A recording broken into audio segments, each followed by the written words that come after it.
Everyone, thank you very much for joining us for this Tech for Sustainability live chat. We're joined here by Mesbah, who is the founder of Circularise. They're working to bring transparency to supply chains, and particularly using blockchain and DLT infrastructure to prove the recycling of plastic, amongst other things. So Mesbah will introduce himself. Just a very quick thank you and huge shout out to Tracer for sponsoring this series. So they're a connected value chain platform, so working to foster innovation and sustainable business practice and ethical work in the traceability and authenticity of natural diamonds to ensure mining communities are well looked after and to ensure the traceability and authenticity of diamonds. So anyone can find out more at community.tracer.com. That's TRACR. So huge thank you to Tracer for supporting this series, and Mesbah, thank you very much for joining us. Looking forward to hearing more. To everyone who has joined, we've got a chat function at the bottom of your screen where you can post any comments at all. And someone's already asked for the recording, so that will be emailed out afterwards to everyone who did register. And there's also a Q&A function at the bottom of your screen. So any questions at any stage, do post them in there. We try and make these as interactive as possible. So do post any questions at any stage in the Q&A, and we'll get those all answered for you. Give you a chance to ask them directly to Mesbah himself. So Mesbah, thank you very much for joining. Yeah, thank you, Erica, for having me. It's great being part of this community. I'm looking forward to getting to know some of the people here.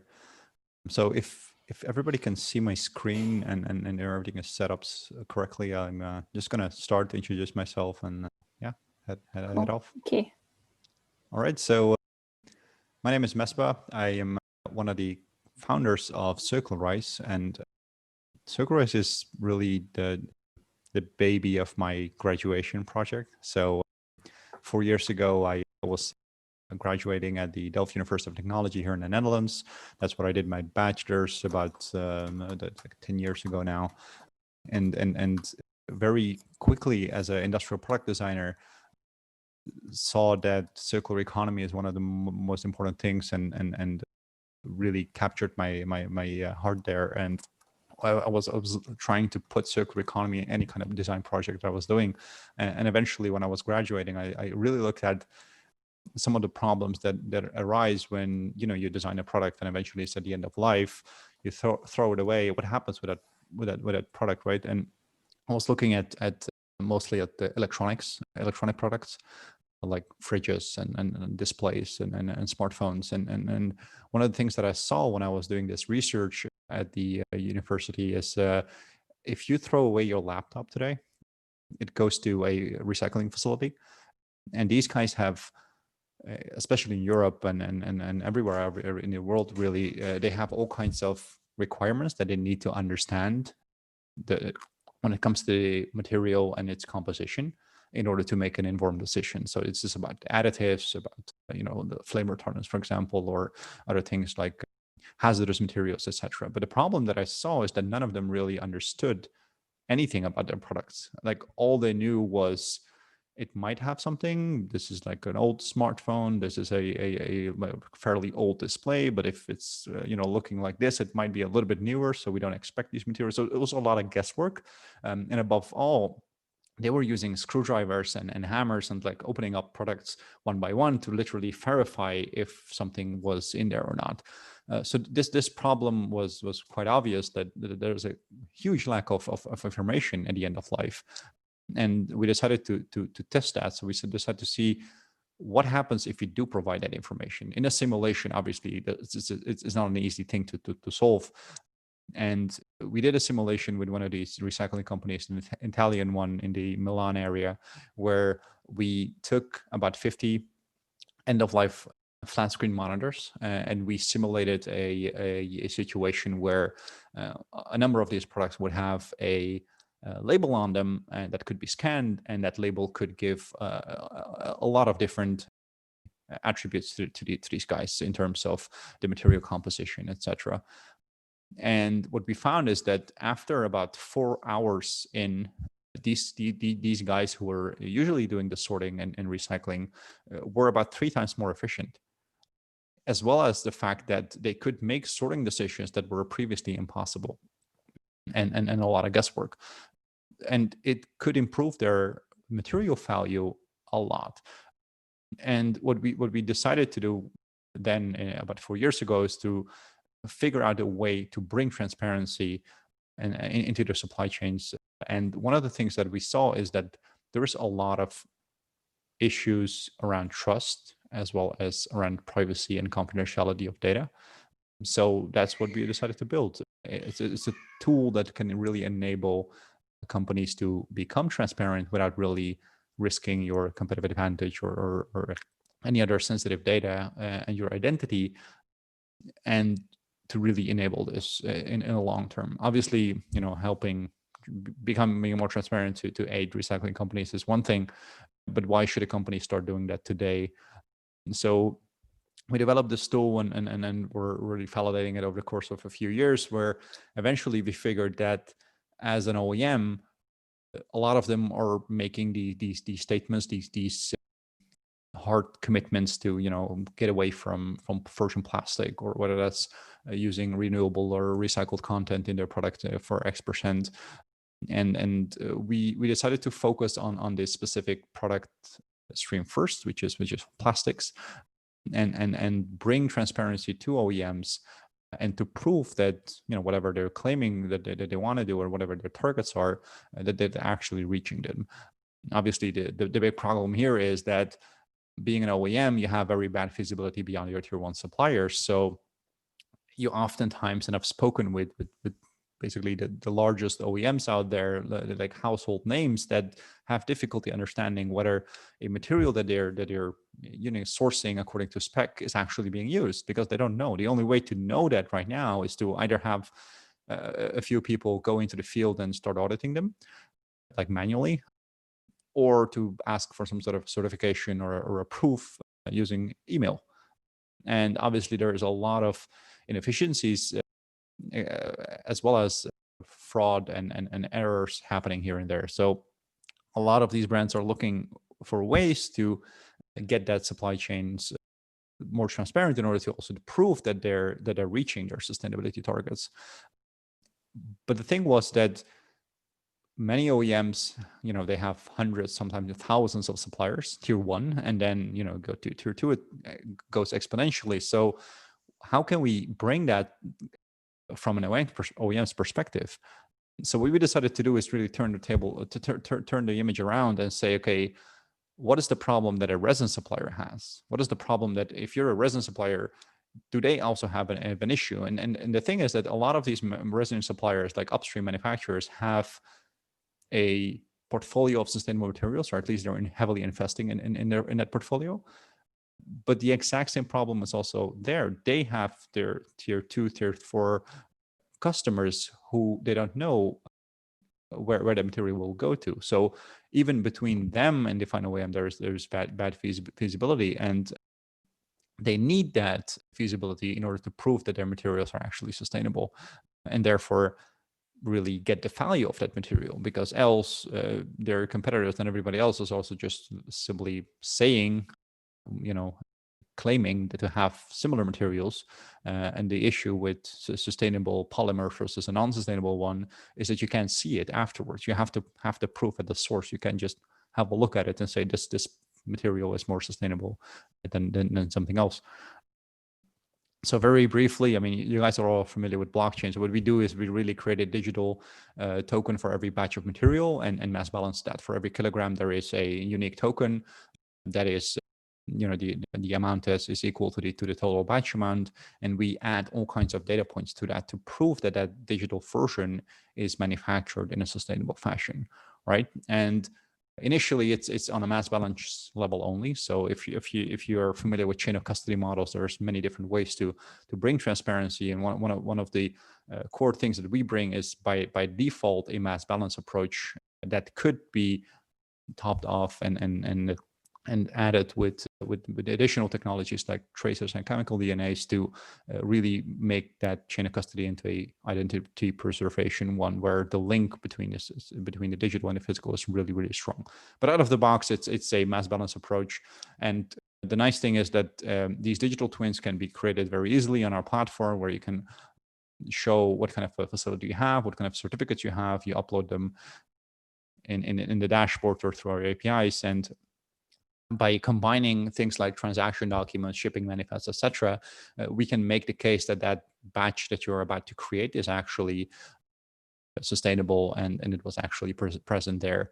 And once that digital version is created, it kind of goes through that supply chain in a very similar fashion as the physical item would be. So you can, most of the suppliers that we work with, they have a QR code that they put on the bag. That QR code references back to the digital version, and the customer who is receiving that, they can just scan the QR code and immediately access the digital version as well. And let's say you're receiving resin, you're a converter, and you're injection molding that into a product, a part of a product.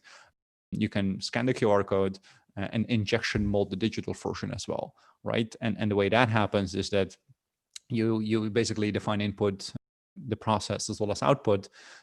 And by knowing what kind of an input and output you have, you can see what kind of efficiencies you're allowed to have. So therefore, we're calculating the mass balance basically on chain and making sure that nobody can cheat with it beyond certain restrictions.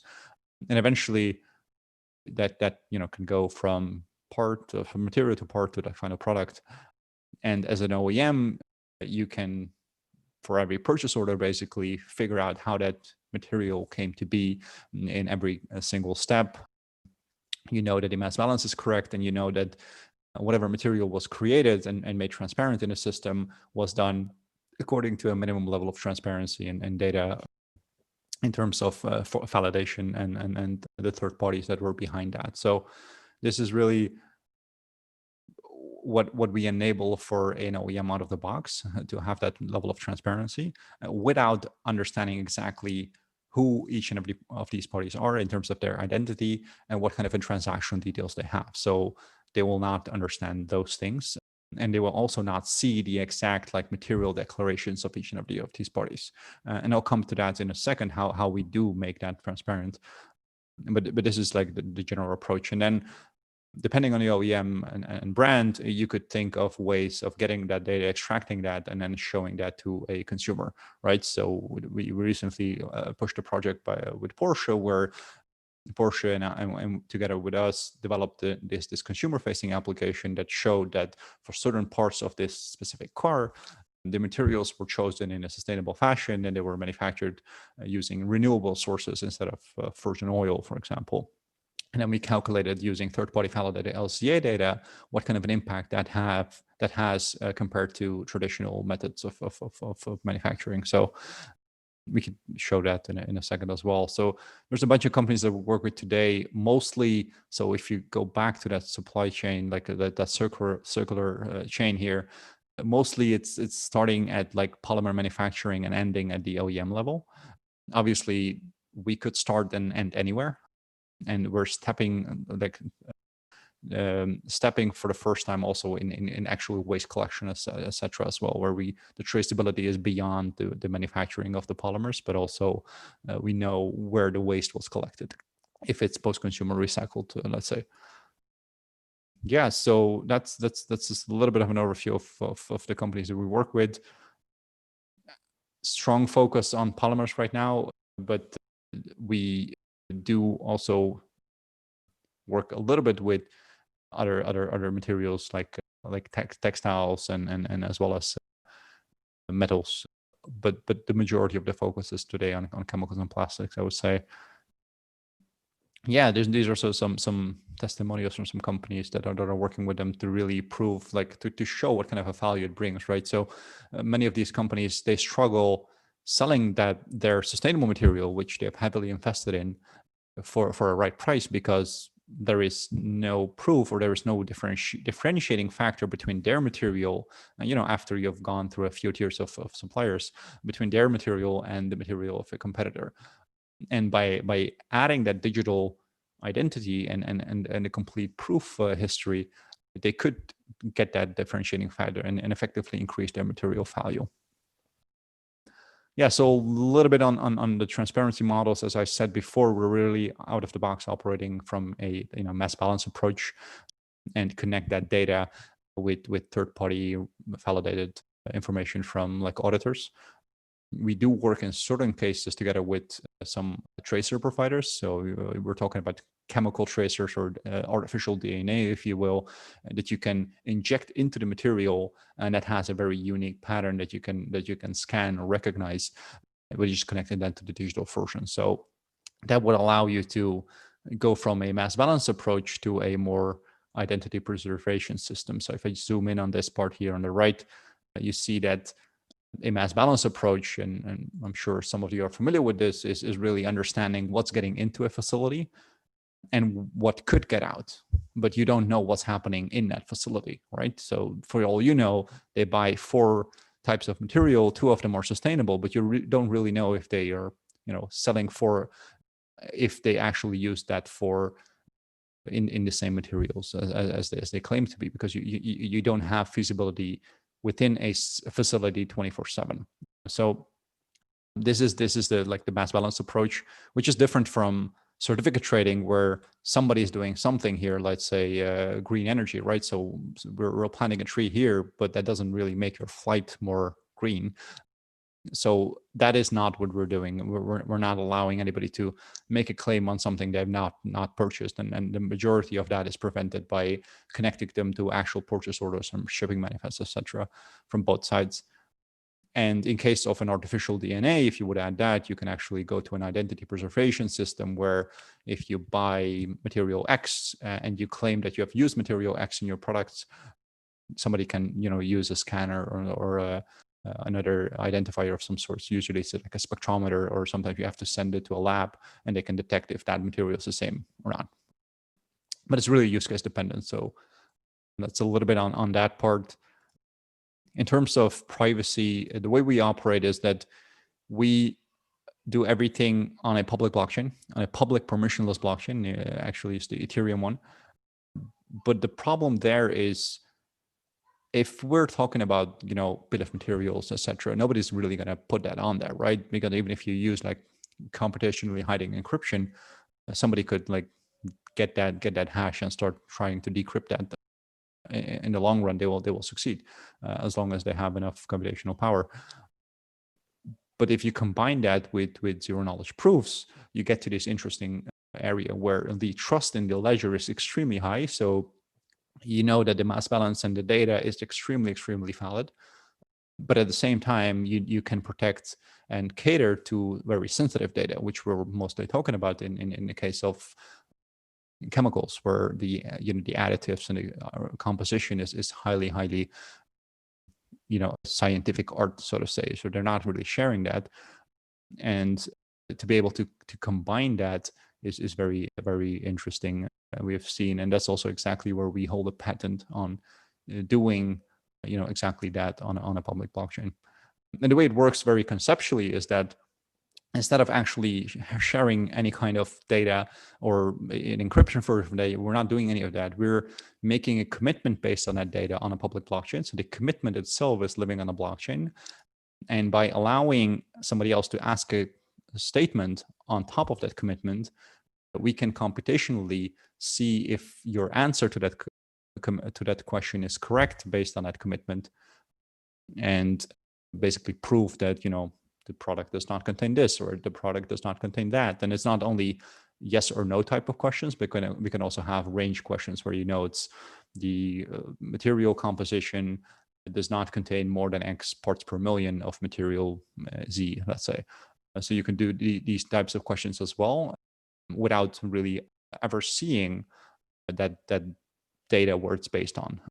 And the nice thing is that once you have that, let's say the bill of materials, and you do a commitment on chain, you can have that commitment validated and audited by a third party. So whatever answer they're after generating using that commitment will always be valid and trusted, as long as you trust the third party, obviously.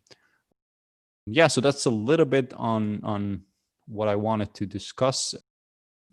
And yeah, I would like to open up the questions and the Q&A here. I have a bunch of other slides that we can go through, and depending on what kind of questions you guys have. So again, thank you for having me, and I'm looking forward to engaging with you more. Mute myself. So no, thank you very much, Ms. There's a few questions in there. I'll get on to everyone else's first. I've got a bunch of my own. but we'll get on to everyone else's. For everyone who did miss the intro, we've got a Q&A function at the bottom of this chat. Please do post any questions in the Q&A. We'll get those all asked to you. Tommy is just asking a first initial question. There's a dummy question here. What's a mass balance approach? If you could explain that, please. So a mass balance approach is, as I illustrate here, is, you've got basically three different types of doing chain of custody, right? So if you really want to understand where something is coming from, you need to map that full chain. And you could do that in different ways. And the idea behind mass balance is that if you are operating a sort of facility, if you buy 10 kilograms of material, you can't claim that you've used 15 kilograms of material, right? So we cater for input of a facility, and by knowing certain restrictions, you know what could be the output. The only downside of a mass balance is if you buy two types of, let's say, grades of polyester. One is recycled, one is virgin. And from both you're buying 5 kilograms recycled polyester, 5 kilograms virgin polyester, and you're manufacturing this product that also contains 5 kilograms of polyester. There is no proof that there is no way to prove whether you used a virgin one or a recycled one, right? The only thing we know in a mass balance situation is that you can't use more than 5 because you didn't buy more than 5, right? So if you buy 5, you can't claim that you've all of a sudden manufactured 10 kg of recycled polyester materials. So that's mass balanced. And in a lot of cases, that's enough. In certain cases, you really need to go to one step higher, to an identity preservation system where you can check if they actually used the recycled one versus the virgin one. And for that, you need to identify the types of material in one way or another. Cool, thank you. Tyler is asking if you could please just explain a little bit more about what's driving the need to go for more sort of provably recycled plastic or provably sustainable. Is it any large regulations that are driving this that brands and retailers have to comply with that they could use your platform for, or is it a sentiment, is it a desire to be more sustainable, or is it more regulation driven? I would say there are two things. Within Europe, regulation is definitely there and is growing, but we haven't seen any traction so far due to regulation. I think that will come. So like over 95% of the reason why companies are engaging with us today is that they see that sustainability gives them an edge, right? So if you can sell a product on a market and you can claim that it's sustainable, and you can also prove that it's sustainable, that's where they want to be, right? So they don't want to make a statement saying my products are sustainable without the proof, because that would put their brand image on the line if somebody could prove that that's not the case. So they want to do their best in gathering the proof before they make a statement. And it really comes down to like marketing and consumer value, right? So the more demand there is from consumers for sustainable materials, the more these companies are going to look into these kind of solutions. Sure. Do you have any information about the sort of the price differentiation, the added value that something that's provably sustainable adds, and also in terms of supply and demand, what sort of quantities there are of plastic or of materials that are provably sustainable relative to how much plastic is used or how much sustainable plastic and other materials people want? Unfortunately, the amount of proven sustainable plastics is almost zero today. At least if you really want to prove it in our way. If you want to go to the existing framework of exchanging emails and PDF and Excel sheets, sure, there is a portion of that material that is sustainable. But even if if you look at the total polymer production in the world, about 8% only is recycled today. So the majority is still virgin and oil based, and there is not a lot of need to prove that that's oil based and virgin. So we really see this market growing, and if you look at the CAGR, it's extremely of high potential, I would say. And yeah, to come back to your earlier question, like you asked something else as well, right? On what was it? Or if there's a price differential. The price difference, yeah. So what sort of premium there is. Yeah, there is a premium that we have seen in certain use cases. One is, for example, within fashion, where we see about a 15% premium, 15% premium being accepted by consumers without going into a niche market. In other cases, we have seen 30-35%, but these are harder numbers to really prove yet. I would say these are mostly based on like large studies done by consultants, etc., where they think this is what consumers are claiming. But I would say it's a little bit early today to already put a hard number on it for most use cases, but that extra premium is definitely there. Okay, thank you. Marriott is asking, how do you connect your data with the physical material, physical product or manufacturer? And that's the age-old question of blockchain, of course. Once something's on chain, you can track it. How do you prove the data that you add to the blockchain? Yeah, so that really comes back again to this system of chain of custody, right? So if you're doing a mass balance approach, you don't need to connect with the physical material in a obviously, I mean, we do put a QR code on a bag if it's like a bag of polymer, but what stops the next party in the chain to like use another polymer and just scan that QR code, For right? sure. So that's the essence of mass balance. You can't know. The only way you can know is if you can identify the material. You can after the fact, you can actually check whether they use that material. And for that, you can't do that with blockchain. You need a physical solution. So we do partner with some companies, like one of them is a chemical tracer company from Germany that basically, depending on the material, they like sprinkle this chemical DNA that has a very unique spectrometer that you can measure and connect to the digital version on the blockchain.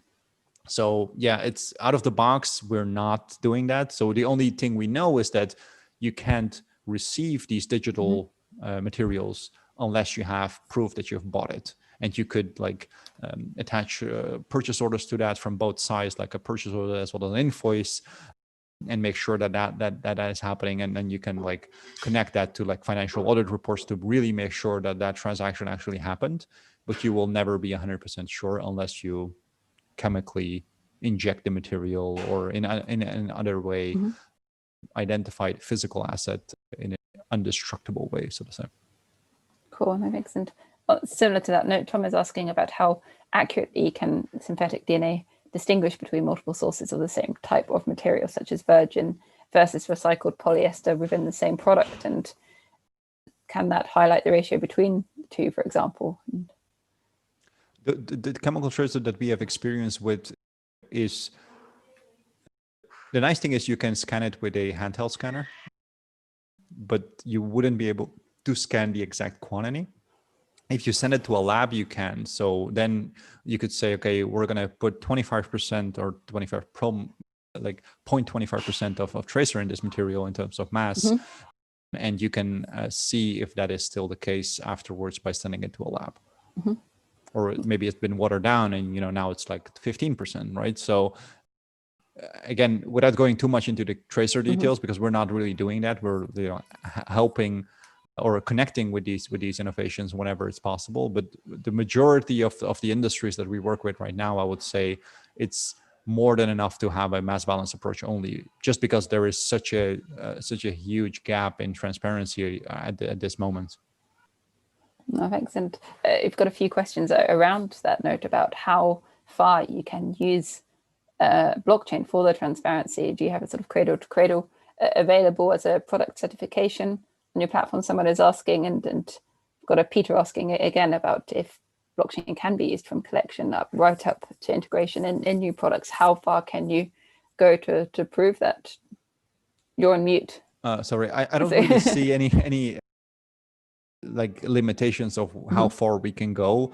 The only places where it really becomes hard to do a mass balance calculation is when there are very, very base chemical reactions, etc., where it's not necessarily 1 kg in and less than 1 kg out. Sometimes there is a chemical reaction and you put 1 kg in and there is 5 kg coming out, right? So by just reacting with air and other substances. So it's those cases where the mass balance approach is a little bit harder to do today. But again, there are a lot of initiatives where this is being pushed right now, and there are methodologies to do that calculation in a correct way. So as far as the mass balance chain of custody and traceability in our platform goes, I don't see any limitations in terms of how many times we can do the traceability and where we should, like where we can start or end the traceability. And a couple interesting question from Mark asking about what companies and countries are leading the change for provable sustainability. Who's driving it?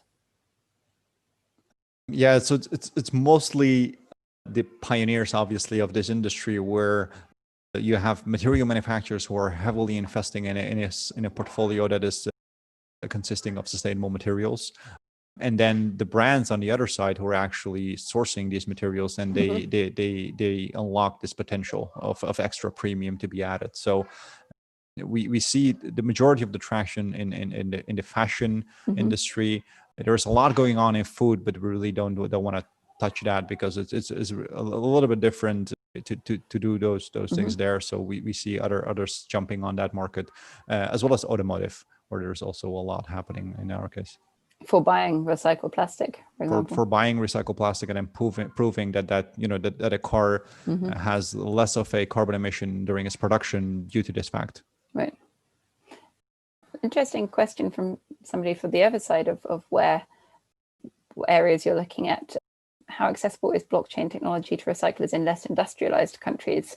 And considering that most plastic waste from the EU is exported abroad, is that easily scalable in a lot of other countries that maybe don't have the same technology as London or Netherlands, for example?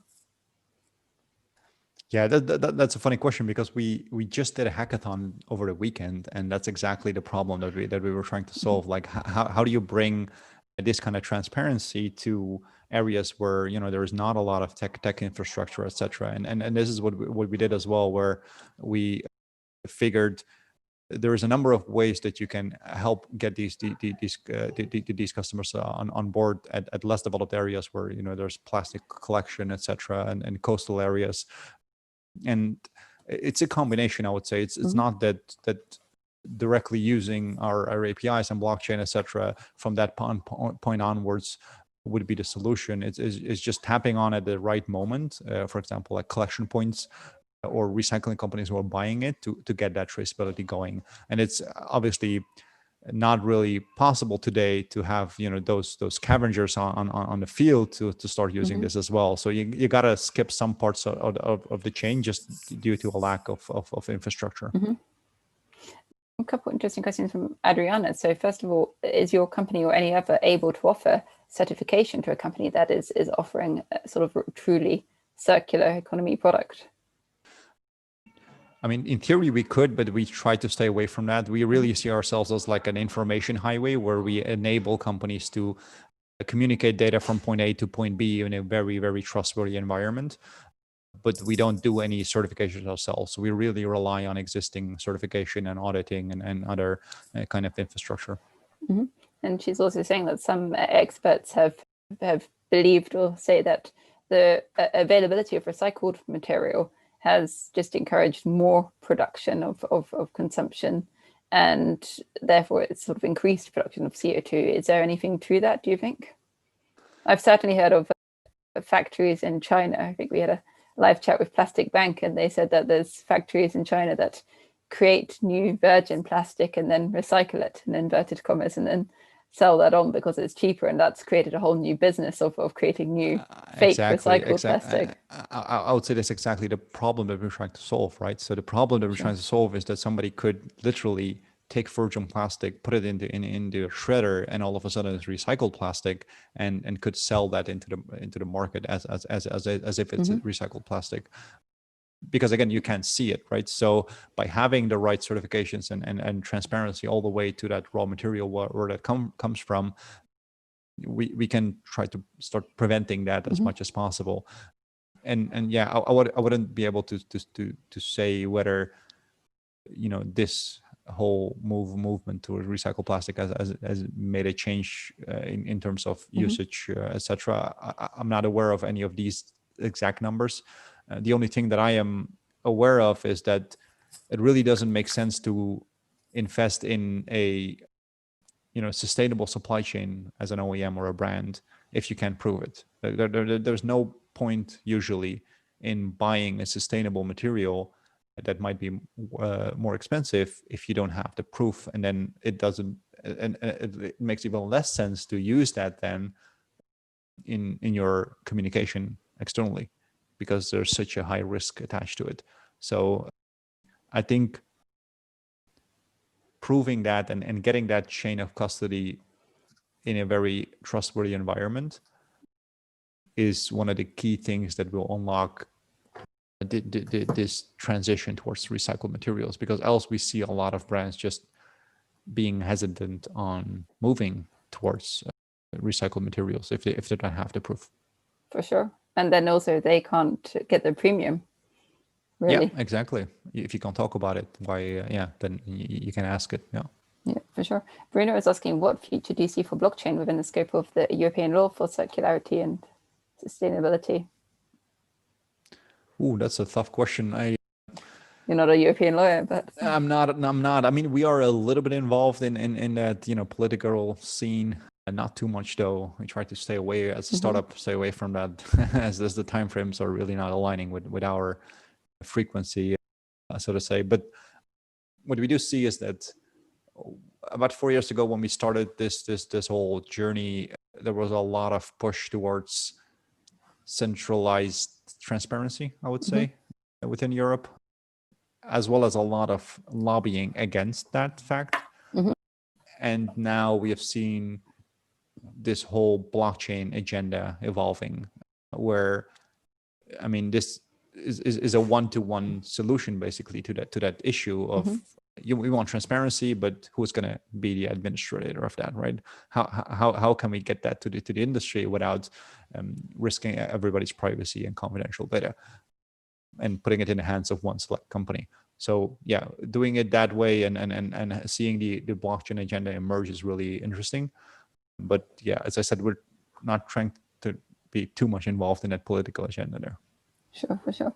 I'm sure it's asking how you market your services. How will you get awareness of this? First of all, it increased so that companies are firstly aware of the problem of plastic and of the problems around recycled plastic and the need to actually use provably recycled plastic, for example. How do you market that, and how do you promote the sale of truly recycled plastics? Yeah. I think the nice thing is that the majority of the companies that we work with, they already recognize this, because what's happening usually is that there is like a CEO or a board that is saying, in 20 years time, or in 5 years time, sometimes even in 10 years time, we're going to be not using virgin plastics at all, and we're going to transition to recycled plastics. And then there is this whole sustainability department who's like, how are we going to prove that? How are we going to make sure that this is the case without, you know, putting everything we do on the line, especially if it's like a public company? And so I don't think we really need to like educate brands that this is a problem. It's mostly educating them that the solution is feasible, right? That there is a feasible solution to do that, which is better in one way or another than the traditional email exchange solution, I would say. Cool. I've got a few technical questions from Yanis, who I can always count on to pose some difficult technical questions. So first of all, do you handle commingled commodities in agri supply chains? If so, how do you handle mass balance integrity? Could you come again? Yep. Do you handle commingled commodities in agri? Tell you what, let me just, Yanis, just allowing you to talk. If you can hear this, Yanis, I'll allow you to pose your own questions. If you're there. Just give him a minute, maybe. Sorry, can you hear me? Yes, we can. Yeah, sorry. Yeah, the question is about commingled commodities, because I know you do mass balance. So I was wondering if you are dealing with agricultural supply chains. Well, most of the times in the chain of custody, their mass balance systems have commingled commodities. So, different kind of grains or mixed together in the same silo. Do you handle that situation? And if so, how do you ensure integrity? Thank you. Yeah, I think that's also one of the reasons we're not involved too much in agriculture and these kind of supply chains. The majority of the focus today is really in chemicals and polymers, mostly also within that space on like engineering plastics. But yeah, as I said, just because by design it's a mass balance approach, you can't prevent somebody using the same silo for two different materials and like mixing it up. It's by a mass balance blockchain like software solution only, that is impossible, right? You wouldn't, you can make it harder for them to do that by connecting that with all kinds of documents in terms of inflow, outflow, and all kinds of data points on SAP that you can really start making sure that's not easy to do that, but you will never be able to prevent that. So yeah, the claims that we're also getting out of the box from this system will never be a claim on that final material. It will always have an asterisk saying this is a mass balance approach, right? So, and for certain use cases, again, we see that claim is not good enough. So we work together with chemical tracers and other identification technologies, which makes the product even more, having an even higher premium and a price tag. But it sometimes makes sense to do that, where you're not only creating the digital mass balance approach, but you're connecting that with some sort of like a chemical tracer in the material. And then, and we one of the chemical tracer companies that we work with also provides edible tracers, so you can actually put that on food as well, and you would be able to track that in that manner. And then by knowing the quantity of tracer and by scanning that, that somebody may have been mixing them up in the same silo, and you can account for that. And the nice thing about this movement is that you can connect that with kinds of like on-site sensors. So whenever it's leaving a facility or entering a facility, you can do a quick check on the digital twin and see if that matches whatever you're getting in the physical world in terms of the chemical tracer. And if that matches, you can say, okay, now it's approved, you can enter the facility, basically. Cool, thank you. Yanis, you had a couple more questions whilst we're on you. Sorry, yeah, I was mute. Yeah, I mean, maybe we can skip the one with the ZK proofs, because I think that's a bit technical. But I was wondering, maybe you already touched on that, Mesbah. You say that you don't really match or validate your data, your chain of custody data with external certification data. Is that correct assumption? Because you said you don't want to touch certification, or is that no? direction? We don't want to be the certifying company. We do rely on existing certification infrastructure. In fact, it's not possible to create a digital twin of a bag of material, so to say, without having that certification in order and in place. So whatever data enters our system, it needs to be certified either by existing certification infrastructure, audit reports, or sometimes we also have certification bodies certifying the digital twins on-chain directly. Well, thanks.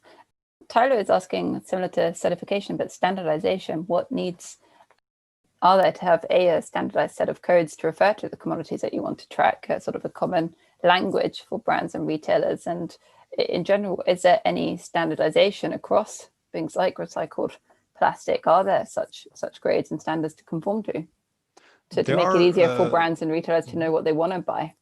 Yeah, there are standards around the definition of recycled content, definition of post-consumer, definition of post-industrial, chemical recycled, renewable, bio-based, etc.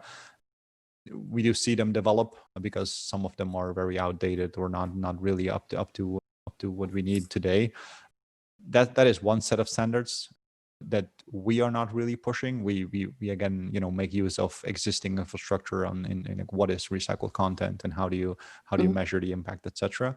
The part of standardization where we push, and it's actually a great question, because we do see that there is a lack of standardization, and we don't think it's feasible to say Circularise is going to be, the go-to solution for every single supplier, for every single material out there. Because if you're talking about like one brand, which might be an automotive brand, they're sourcing from almost every single type of industry, right? They're sourcing polymers, plastics, they're sourcing metals, textiles, whatever.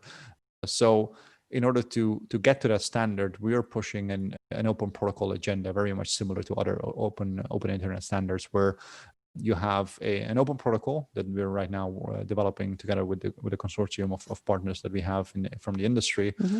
And you have commercial implementations similar to like email, right? You have different email clients. They all work together and they all talk together because they're using this open protocol infrastructure. And that is what we're aiming to set here as well. So companies are not having some sort of a vendor locking from day one. Instead, they can just see what commercial implementation makes sense for them. And we hopefully also will see a lot of different commercial implementations for different niche markets, but always ensuring that they work together, which also comes back to the open blockchain story, right? The public blockchain. Like it's a lot harder to pull this off with a closed blockchain. Sure. Gautam is asking, what are the most promising means of physical tracing? Is it the chemicals that you mentioned, or is there anything else that's coming into play?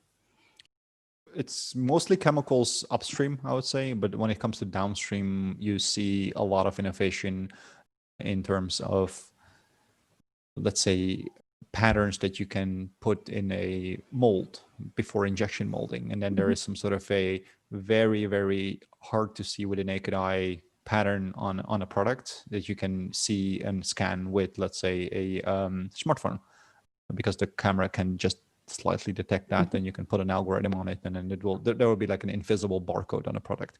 But this is mostly for products that are already in the final shape.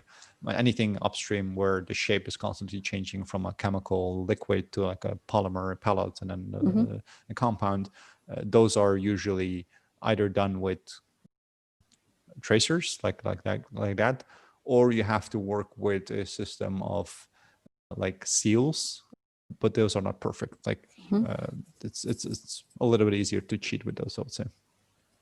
Yeah. And is this sort of the physical tracing, is that crucial for the success of it working? In the long term, I would say yes. In a short term, especially if you're looking at certain industries, the amount of transparency that they have is so little that like mass balance approaches only without any kind of physical tracer is already such a big step for them, right? It will take them a couple of years to get there. So I don't see it as something that will get introduced in these markets quickly, but it is something that will get there eventually. But also many use cases of these tracers are too expensive or not flexible enough for some use cases. I mean, one of the things that we have seen is that there are almost no tracers out there that you can develop like a unique tracer per batch. Most of the time, they're very limited in terms of unique types of tracers that you can develop. So you end up having to use the same tracer over and over again for different batches of material, which obviously kind of contradicts the principle again. So yeah, I would say in the coming years, we're going to see a lot of innovation in the blockchain only space. And then slowly but surely, tracers will be added depending on how the industry is going to adopt that. But I don't see it as like a must thing at this point in time. Sure. I mean, you've talked obviously a lot about plastic. What is next? Are there any other sort of particular products that you're looking to go into next, or where do you think this technology could go? Yeah, so if you're talking about an open protocol, it can go everywhere. Hopefully, we have other vendors, other commercial implementations on top of the same system. That Tom's just asked about this applying to food, for example. Yeah, we could do that as well. But again, food is not something we are really keen on in diving into, because it really doesn't come down to the technology. It all comes down to understanding the market, the players, the needs, and the way they operate. And it's much more of that. And when it comes to food, you're often talking with many different small farmers, etc., which is a completely different world than these billion-dollar chemical companies, right? So yeah, it's a different field, and technically we could go there, but like realistically, we'll probably have a focus on chemicals for a long time, and then maybe step also in metals, due to the fact of interest from the automotive industry, where obviously a lot of metals are being used. Sure, no, thank you. Are there any subsidies for this from the EU or any other subsidies to subsidize such type of initiatives? Yeah, I mean, that's why I'm here. Like, I would not be able to do this without the grants that we have received from the European Commission, that we keep receiving. Obviously, this ties really well with the circular economy agenda, with the maybe you're familiar with critical materials, or the whole independency agenda as well from Europe, where majority of the materials that we source are now coming from China and other regions, and we're literally buying them because we're super dependent on these materials as being Europe. But at the same time, we're not really recycling any of those materials. So any initiative that could help get transparency in what we're exactly buying and where and how we could recycle those materials is very welcome. So yeah, the majority of the things that we do are right now funded by different grants at commission level. All right, perfect. We've got a slightly technical question. Teresa is asking, in relation to the mass balance issue, do you have an opinion on book and claim where there's no physical connection between the input and output? I confess I don't know what book and claim means. It's the same as certificate trading. So we are against that for this specific use case. The reason for that is that, so I mean, to say this product, let's say in the invitation, it was a shoe. I was holding my shoe, which is supposedly made from recycled polyurethane, and it's been used in the creation of that shoe. It's one thing to say this shoe might contain recycled polyester in a mass balance approach, because we have checked every single supplier and we know their input, we know their output. So the only thing that they could have done is buy the material but not use it. But the material was definitely bought because it's proven on a mass balance approach. It's a whole different thing to say somewhere in the world somebody did something with recycled polyurethane and now we're claiming that, even though it has like zero touch points with the product you're buying, which is the case with certificate trading and book and claim, basically, where somebody can book it. I can book that I've bought a forest, and somebody else can claim that they're now helping the world by me booking having a forest or buying a forest, which is in some cases even mass balance is not enough for some brands, where they want to make a claim of using recycled materials, and they want to really have that one-to-one claim.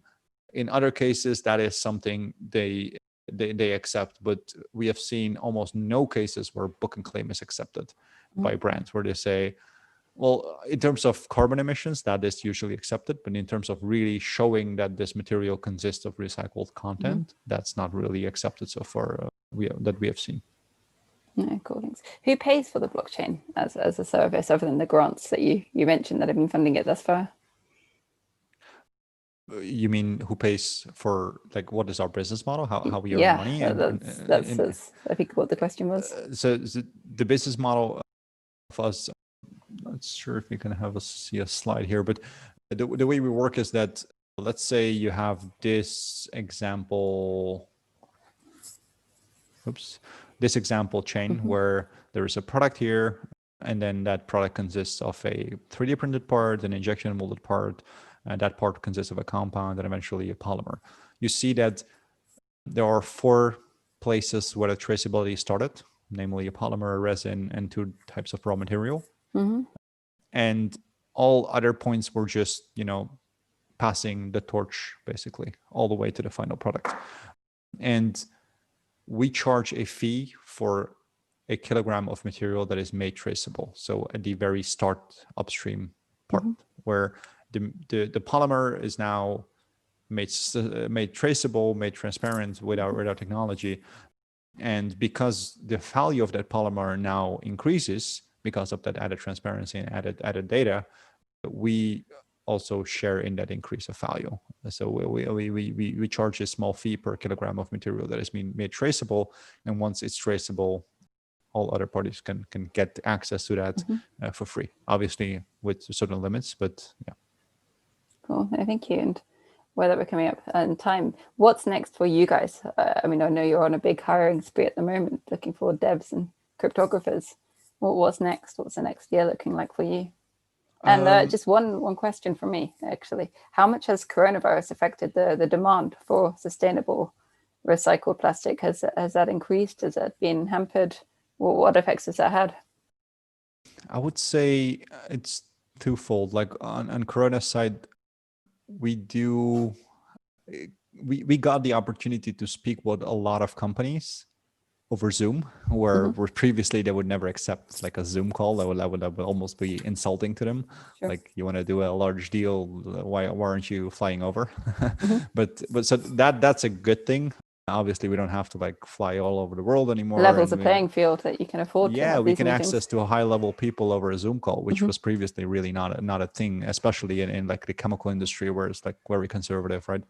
And then the other thing is that we have seen a number of companies halting their like innovation, right? So to say, we're not going to do anything in 2020 anymore. So I would say it's not too bad. It's maybe like 10% of the conversation, 20% of the conversation, whether it's that like that. But overall, it's been good. I think it's definitely not a lot worse than we have than we hoped this year to be. So it's we can't complain. And then on what's next, I think we're really hiring and getting the product from this stage where it is right now to a very scalable production ready stage. In the meanwhile, we're developing this open protocol. So I think in the coming years we're going to see a large uptake in certain parts of the industry, probably automotive, where we're going to see a lot of companies joining the system as it's maturing, as well as getting more traction on that open protocol side, where we hopefully will see some other commercial implementations tying into ours and push this open agenda where they all communicate with each other in a similar fashion as other internet protocols. So everyone, thank you very, very much for joining this. Thank you so much for that. So thank you so much for that. And last of all, thank you also very much to Tracer for sponsoring this Tech for Sustainability series. So they're a connected value chain platform supporting the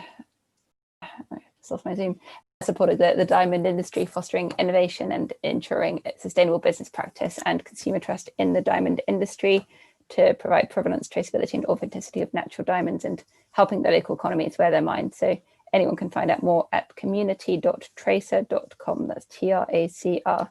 So thank you very much to Tracer. Thank you, Eric, for having me. And also thank you for the engaging conversation with everybody in this call. I'm looking forward to connecting afterwards and seeing what we can do together.